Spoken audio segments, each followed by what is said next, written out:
Entre os dias 14 e 19 de junho de 2012, passados 20 anos da Conferência da ONU sobre Meio Ambiente e Desenvolvimento Humano, a Rio 92, realizou-se a Conferência das Nações Unidas sobre Desenvolvimento Sustentável, também na cidade do Rio de Janeiro. Se separava o problema verde do problema ambiental e do problema do social e da desigualdade, né?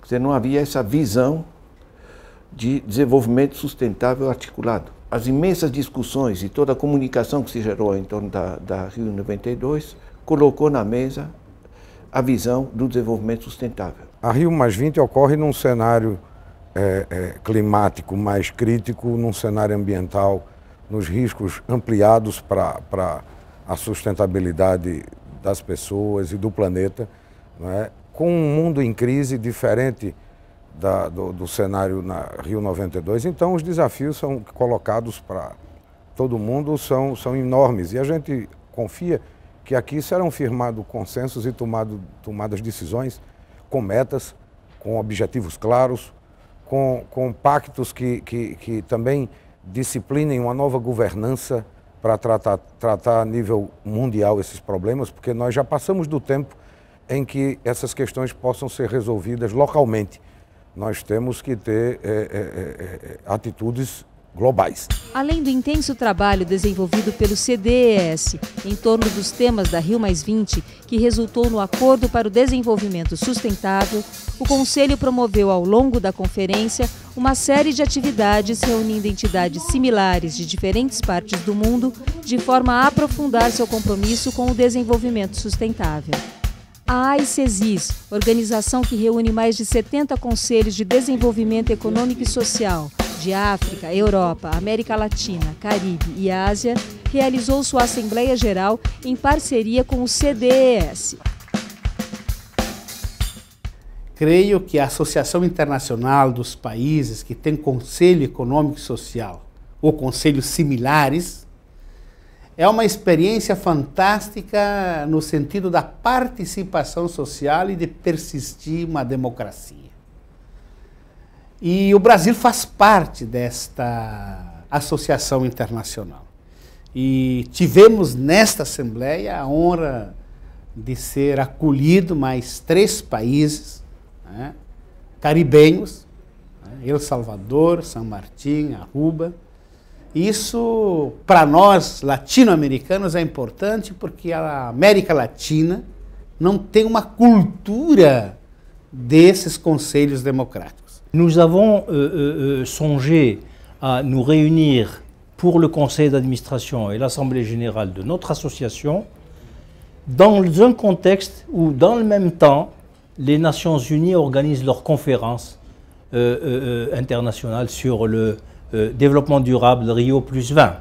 Ça veut dire que ça va nous donner l'opportunité, naturellement, d'être back-to-back with this side event of this afternoon.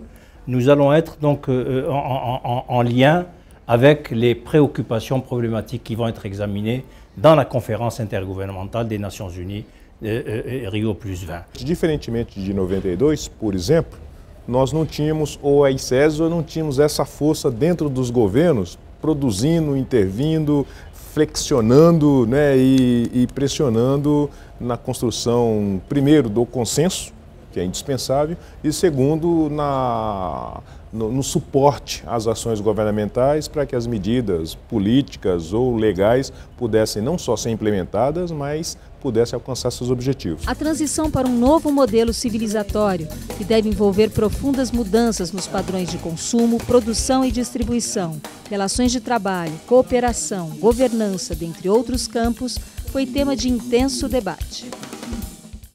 Eu não acredito que seja necessariamente negativo aquilo de conseguir medir o aspecto econômico. O problema é que nós, às vezes, medimos apenas o aspecto econômico. O nosso modo de produção e consumo ele é construtor de pobreza, de miséria, né, de devastação do meio ambiente, de uso irresponsável dos recursos naturais.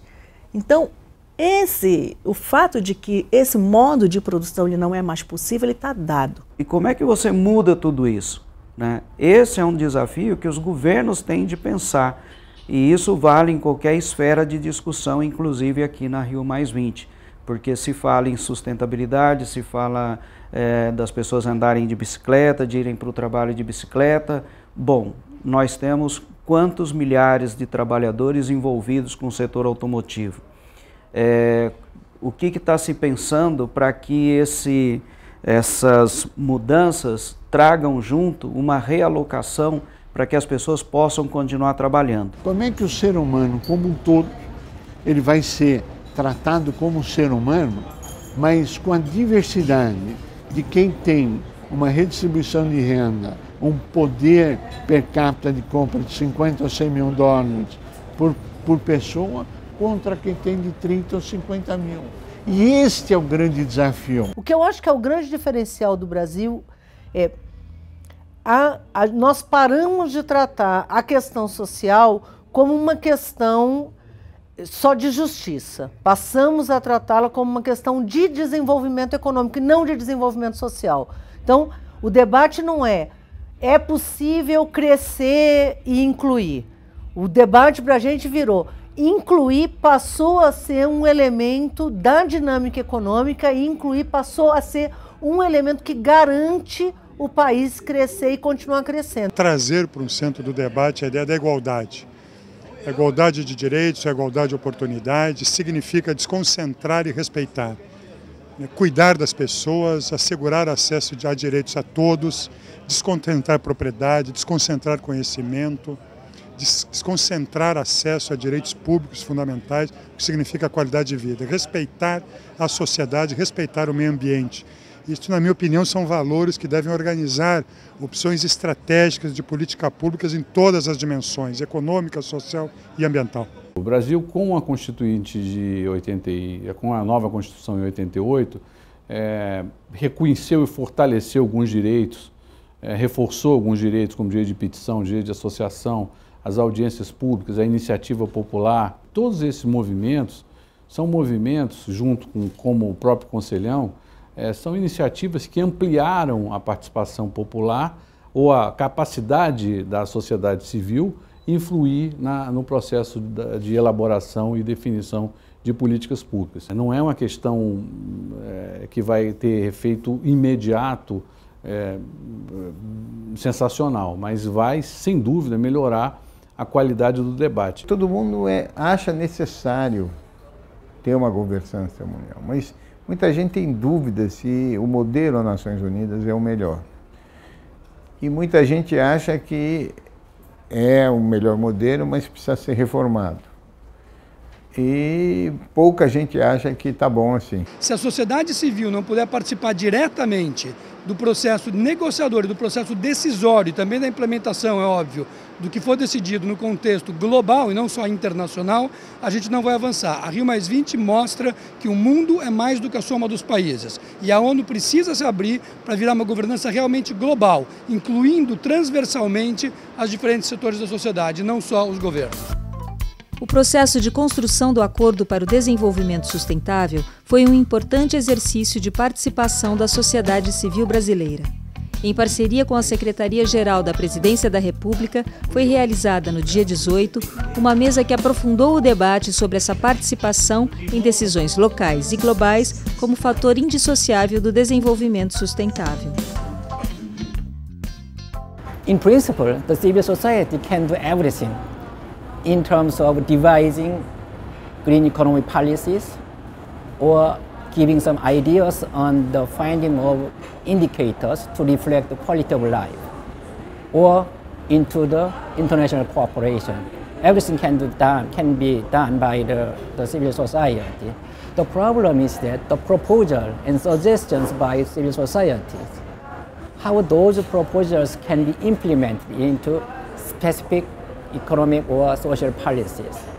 That's why we need some cooperation, and also that's why I put the role of civil societies into green governance, to consider the cooperation with national or regional or local government together to implement green economy policies into practice. É a hora de acabar com as fronteiras, é a hora de acabar com os guetos, é a hora de acabar com as reservas de mercado, como eu falo, de dizer que é só um caminho ou é só desse jeito. Um dos grandes ganhos da Rio+20 foi o engajamento da sociedade, principalmente a sociedade planetária, mas a sociedade brasileira sobre o tema sustentabilidade.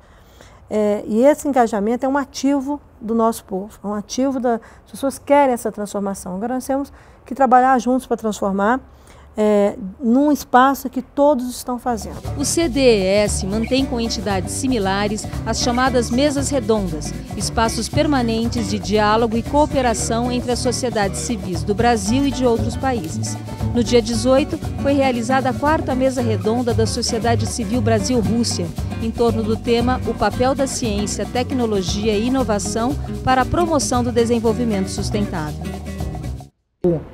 Find out equilibrium for public exploration of results of scientific innovation at one side, and at the same time we need to stimulating of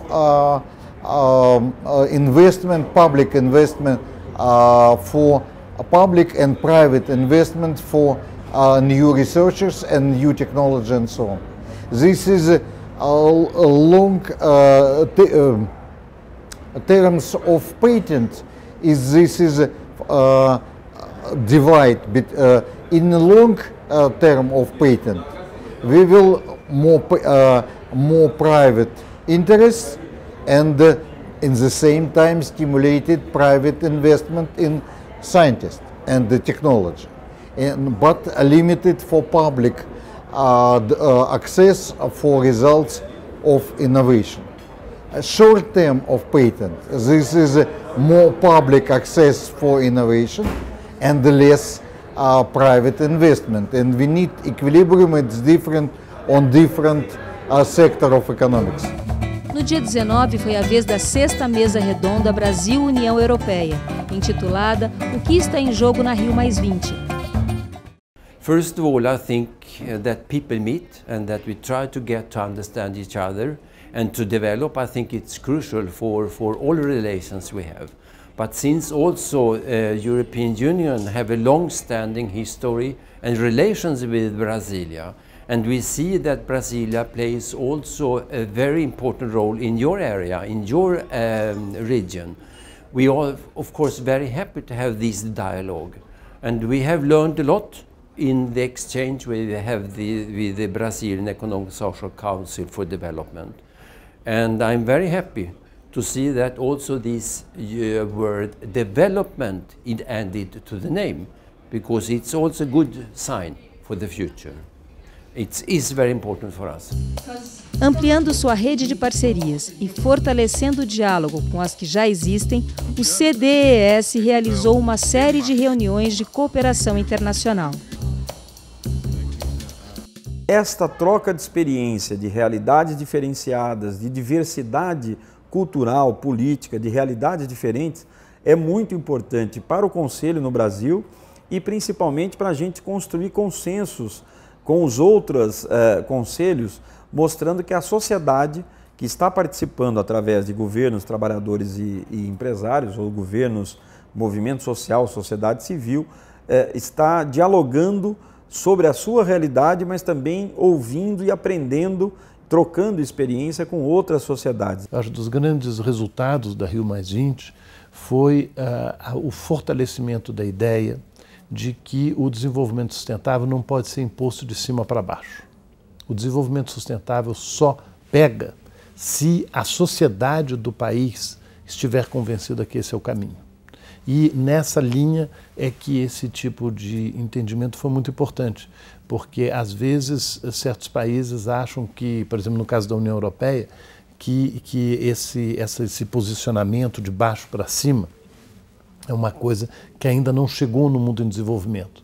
E eu acho que o que o Conselho fez foi mostrar que sim, que no mundo em desenvolvimento também essa agenda foi perfeitamente percebida, com suas diferenças e circunstâncias, né, porque a gente tem que entender as diferenças e circunstâncias de cada país, inclusive na questão com a Rússia também, todos, é um país que tem muitas especificidades, mas a realidade é que são as sociedades dos países lidando com temas que normalmente só eram lidados pelos governos dos países.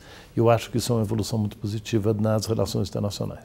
Através de seus conselheiros, o CDES esteve presente em eventos realizados nos diversos espaços da Rio+20, como a Arena Social e o Parque dos Atletas, e em atividades da Conferência Oficial.